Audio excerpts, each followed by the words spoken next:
అంటే క్రీస్తు ప్రేమ అది. కాబట్టి ఆ ప్రేమలో మనము ఇంకా సజీవులంగా ఉన్నాము.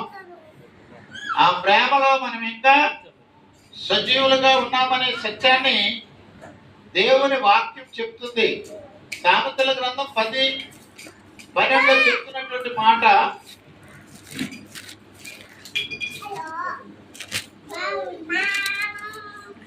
పగ కలహము రేపును, పగ కలహమును లేపును, ప్రేమ దోషములన్నిటినీ కప్పును, ప్రేమ దోషములన్నిటినీ కప్పును. కప్పును.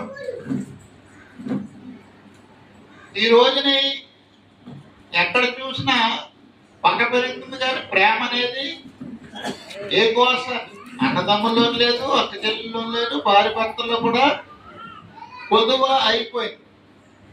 ప్రేమ అనేది శూన్యం అయిపోయింది.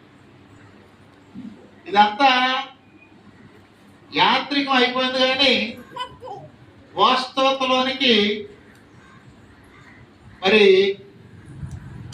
రాలేనటువంటి పరిస్థితి ఇక్కడ ఉన్నది. కాబట్టి